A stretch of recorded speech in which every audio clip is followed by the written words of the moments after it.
Arrancamos con una pregunta que parece muy del siglo XXI, pero que en realidad es antiquísima. ¿Por qué creemos que existen derechos humanos universales? O sea, ¿de dónde sacamos la idea de que hay cosas que son intrínsecamente justas o injustas, más allá de lo que digan las leyes de un país? Fíjate que es una idea que damos por sentada, casi como el aire que respiramos. Pero su historia es uno de los viajes intelectuales más largos, complejos y conflictivos que existen. Para entenderla tenemos que retroceder miles de años. Y ese es nuestro plan para hoy. Vamos a sumergirnos en el ADN de esa idea, explorando el concepto de derecho natural. Las fuentes que tenemos nos llevan en un recorrido desde los filósofos de la antigua Grecia, pasando por los teólogos medievales, hasta los pensadores que reconstruyeron todo para dar forma a la modernidad. La misión es entender qué ha significado realmente derecho natural a lo largo del tiempo. Porque, ojo, no es un concepto estático. Veremos cómo pasó de ser una observación sobre el orden del cosmos a un mandato divino y de ahí a un sistema basado puramente en la razón humana. Es una historia de transformaciones. De acuerdo, empecemos a desenredar esto. Para poner los pies en la tierra, las fuentes nos llevan a Aristóteles. Él parece ser el punto de partida de todo. Así es.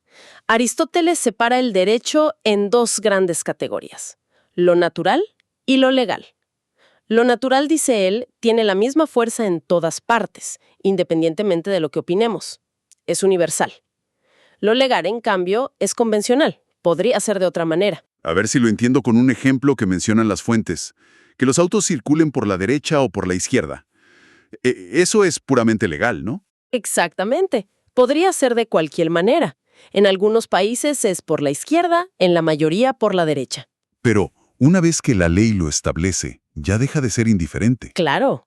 Pero la necesidad de elegir un lado, de tener una regla para evitar el caos y proteger la vida, eso sería lo natural, ese principio de orden. Precisamente, esa es la semilla de todo el concepto. La idea de que existen ciertos principios de justicia que no dependen de un capricho, sino de la naturaleza misma de las cosas. De ahí viene la idea moderna de los derechos humanos.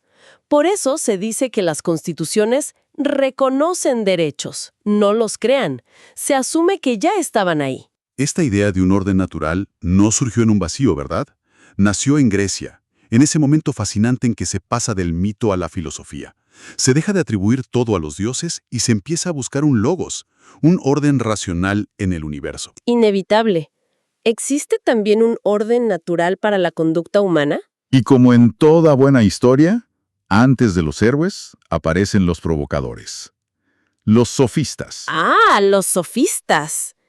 Ellos fueron los primeros en contraponer de forma radical la naturaleza, la physis, y la ley o convención, el nomos. Y de una forma muy polémica, por lo que veo. Increíblemente polémica.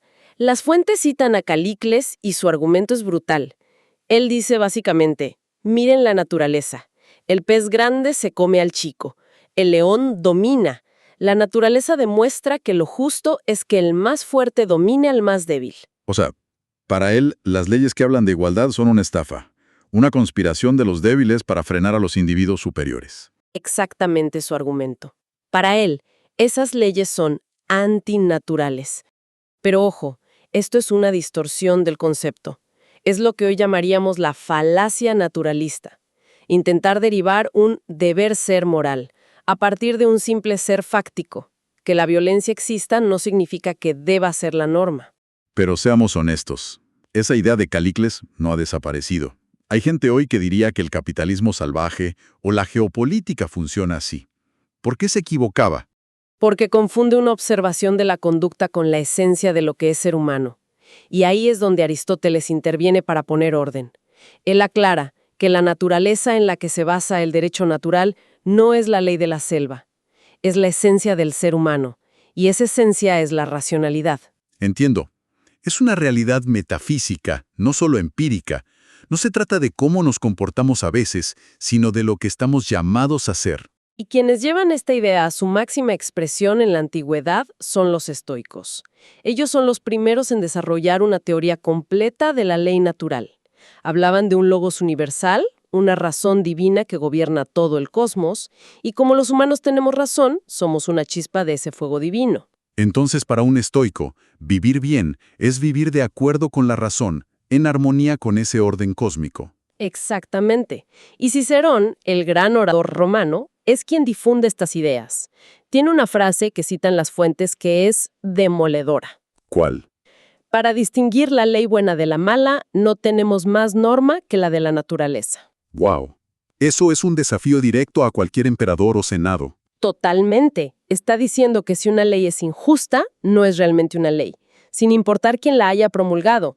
Es apelar a un tribunal superior. El siguiente gran giro, entonces, llega con el cristianismo. Las fuentes recalcan que esto no es solo un ajuste, es un cambio de paradigma total. ¿Qué cambia? Cambia el fundamento de todo. La idea griega de un cosmos eterno es reemplazada por la de un Dios personal que crea el mundo de la nada, ex nihilo. Y este es un punto de quiebre. En el panteísmo estoico, la razón humana era una parte, una chispa de la razón divina. Casi se confundían. Se podría decir que, para un estoico, éramos como una gota de agua en el océano del logos. Buena analogía. En el pensamiento cristiano, la distinción es tajante. Está la ley eterna, que es la razón misma de Dios, su plan. Y luego está la ley natural, que es la participación de la criatura racional en esa ley eterna. Es un reflejo de la luz, no es la fuente de la luz. Y junto con esto nace otro concepto que lo cambiará todo, la idea de persona. Fundamental. La idea del ser humano creado a imagen y semejanza de Dios eleva la dignidad de cada individuo a un nivel sin precedentes. Ya no eres una pieza del cosmos, sino una creación única, con un valor intrínseco. Sin ese paso, la idea de derechos humanos inalienables es casi impensable. Y es San Agustín quien articula todo esto, ¿no? Definiendo la ley natural como un sello impreso en el alma humana. Exacto. Y lo fascinante de esa idea es que la ley natural no necesita ser leída en un libro sagrado para ser conocida. Está, en principio, inscrita en la conciencia, accesible a todos. Saltamos a la Edad Media, que, lejos de ser una época estancada, fue un hervidero de debates. Y hay uno que las fuentes marcan como decisivo, la lucha entre intelectualismo y voluntarismo. Nico. Pero la pregunta en el fondo es muy sencilla y abismal. ¿Algo es bueno porque Dios lo ordena, o Dios lo ordena porque es bueno en sí mismo? Ojo, que esto suena a un debate de monasterio, pero las implicaciones son gigantescas. A ver si lo entiendo. La pregunta es si la moral es como las matemáticas, con verdades objetivas que incluso Dios reconoce, o si es más como el arte donde Dios puede decretar que el negro es blanco si quiere. Esa es la mejor explicación posible. El intelectualismo, de Santo Tomás de Aquino, elige la primera opción. La ley es un acto de la razón. El derecho natural se funda en un orden racional que podemos entender. ¿Y el voluntarismo? El voluntarismo, con Guillermo de Ockham, elige la segunda. La ley es un acto de pura voluntad divina. Algo es bueno simplemente porque Dios lo quiso así. No hay una razón intrínseca. Pero entonces, Si Dios hubiera ordenado odiar al prójimo, eso sería lo bueno. La única razón es porque Él lo dijo. las consecuencias de eso son aterradoras. Si la ley es solo un acto de voluntad, Abre la puerta al positivismo jurídico más radical. Porque si la ley es solo voluntad, ya sea de Dios o, más tarde, del rey, entonces puede tener cualquier contenido. No hay un estándar para juzgarla. Ockham, sin quererlo, le abrió la puerta a la idea de que la ley es simplemente la voluntad del que manda. Exacto. Me imagino que en una Europa destrozada por las guerras de religión, depender de la voluntad de Dios se volvió problemático. La voluntad de ¿qué Dios? Precisamente. Se necesitaba un fundamento para el derecho que no dependiera de la teología. Y ese es el problema que un pensador como Hugo Grocio se propuso resolver. Aquí es donde surge su famosísima y a menudo mal interpretada frase. La que todo el mundo cita, que el derecho natural existiría, aunque concediésemos que Dios no existe. Que no es para nada una declaración de ateísmo. Grocio era un cristiano devoto. Es el manifiesto de un nuevo fundamento. Dice que el derecho natural se basa en la naturaleza racional del ser humano, y esa naturaleza es tan inmutable que sus principios serían válidos incluso en esa hipótesis imposible. Es una declaración de independencia metodológica, entonces. Justo eso. La razón humana se convierte en la única fuente necesaria. De acuerdo, Grocio abre la puerta a la modernidad. Pero si él abrió la puerta, parece que Thomas Hobbes entró y demolió el edificio entero. Lo demolió, quemó los escombros y construyó algo completamente nuevo. El punto de partida de Hobbes es la antítesis de todo lo anterior. Para él, el estado de naturaleza no es de armonía. Y es donde describe la vida humana como solitaria, pobre, desagradable, brutal y breve. ¡Qué frase tan desoladora! Es pesimismo absoluto. Y de esa oscuridad, Hobbes construye todo. En ese estado dice, no hay justicia ni injusticia. El único derecho natural que existe es la libertad absoluta de cada individuo para usar su poder como quiera para preservar su propia vida. Un momento. Entonces, para Hobbes, ¿el derecho natural ya no es una guía moral? Es simplemente el derecho a la supervivencia a cualquier costo. Exactamente. Y aquí viene el giro genial de su argumento. Las que se llamaban leyes de la naturaleza, como busca la paz, para Hobbes no son leyes en absoluto en ese estado. Son, y esta es su expresión, artículos de paz o teoremas de la prudencia. Son consejos que la razón le da a un individuo aterrorizado para poder escapar. No son mandatos morales, son un manual de supervivencia. Si no quieres morir, quizás deberías considerar no atacar a todo el mundo. Precisamente.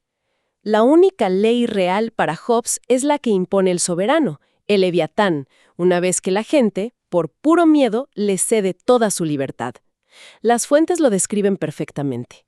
Son los primeros destellos del positivismo jurídico. El derecho natural ya no es derecho. Se convierte en la justificación para crear un derecho positivo y obedecerlo. Es una inversión total. Vaya vuelco. Y después de que Hobbes pulverizara el concepto, ¿a dónde vamos? Las fuentes apuntan a Kant como la última gran transformación. Kant provoca otra revolución, una revolución copernicana. Con él, el derecho natural deja de ser algo que está ahí fuera, en el cosmos o en Dios. Lo lleva al interior del sujeto. Un momento. Si ya no son leyes que están ahí fuera, ¿en qué se convierten? ¿Son solo sentimientos? No, todo lo contrario. Se convierten en un conjunto de principios formales, universales y a priori, que residen en la propia estructura de la razón humana. Son las condiciones de posibilidad para que cualquier ley pueda ser considerada justa. Kant no te da el qué, te da la máquina para evaluar cualquier qué. La ley natural deja de ser un mapa y se convierte en una brújula. A ver si lo capto. Para Kant, el derecho natural no es un código de leyes tipo no robarás. Es más bien el principio universal que dice que cualquier ley, para ser justa, debe permitir la coexistencia de la libertad de cada uno con la de todos los demás. Es la propia forma de la ley. Exactamente. No es un conjunto de leyes que son, sino la ciencia de cómo deberían ser las leyes para ser racionales y justas. Con Kant, la historia del derecho natural como un código de contenidos llega a su culminación. Ha sido un viaje increíblemente denso. Empezamos con Aristóteles, buscando un orden natural. Lo vimos transformarse en un reflejo de la ley divina en el pensamiento cristiano. Luego, en la modernidad, se convierte en un sistema autónomo de la razón. Para después ser demolido por Hobbes y reconstruido como una justificación del poder absoluto. Y finalmente, internalizado por Kant como los principios de la propia razón. La misma expresión, derecho natural, ha servido para defender ideas completamente antagónicas. Pero a pesar de todas estas mutaciones, el hilo conductor parece ser la búsqueda de un criterio de justicia que esté por encima de la ley arbitraria, del poder de turno. Y lo que este recorrido demuestra es que esa idea, la de una justicia que trasciende el derecho positivo, tiende a resurgir con una fuerza arrolladora, sobre todo después de grandes catástrofes históricas. Tras las atrocidades de regímenes totalitarios que cumplían sus propias leyes, el mundo sintió la necesidad de volver a hablar de crímenes contra la humanidad. Lo que nos deja con una pregunta final para reflexionar.